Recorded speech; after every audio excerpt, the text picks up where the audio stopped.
Alors, situer le Palacrète dans son contexte, on pourrait dire que le Palacrète est situé dans un site environnemental privilégié, que sur ce site, nous organisons depuis longtemps des chantiers internationaux et que nous trouvons sur le site une histoire locale particulièrement importante et intéressante. Donc, avec des associations et avec des élus, nous avons eu l'idée de faire ici un carrefour citoyen du développement durable des cultures locales et internationales.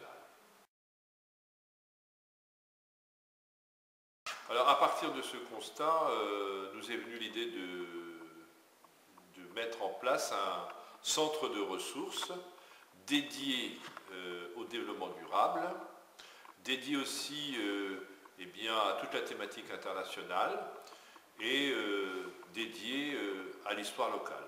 Ce qui fait qu'ici, nous pourrons à la fois trouver des documents qui parlent de notre architecture, de notre patrimoine, de notre histoire, mais aussi de la documentation sur le développement durable. Trouver ici aussi des ouvrages sur les divers pays du monde, sur les différentes cultures existant sur notre planète, et où pourront être organisées des conférences sur tel ou tel pays, ainsi que des rencontres avec des populations venant de tous les pays du monde.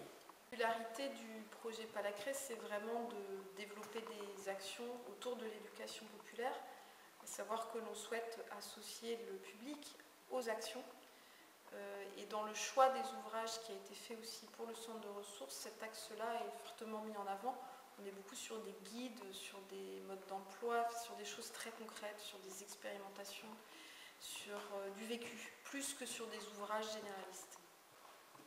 Oui, il ne faut pas penser notre centre de ressources simplement comme un lieu où on trouve de la documentation, mais c'est plutôt un lieu vivant où seront organisées des rencontres internationales, où seront organisées des animations pour mieux appréhender l'environnement. Ça sera aussi des temps forts avec des artistes venant d'autres pays du monde. Ça sera encore des moments de découverte de notre patrimoine par le biais de randonnées et de moments de rencontres autour des éléments patrimoniaux de notre secteur. Alors, le projet étant porté par différents acteurs, la communauté de communes du Pays de Bégard et 4 associations qui œuvrent dans le domaine de l'environnement, du développement durable, de l'insertion, de l'international et du patrimoine.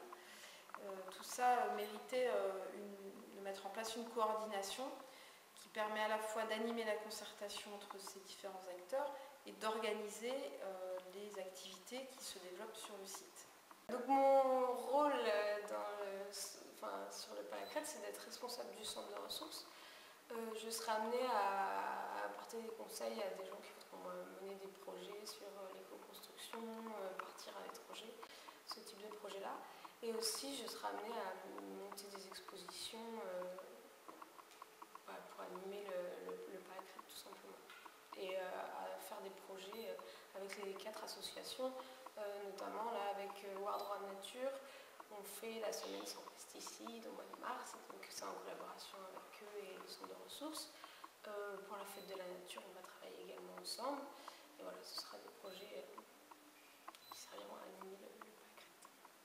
Les étagères du centre de ressources ont été réalisées par Hervé Garel, un artisan local qui habite sur l'An-des-Bérons. Voilà. Et sinon, les bureaux du moulin ont été aussi aménagés en collaboration avec Études et Chantiers et l'équipe d'insertion.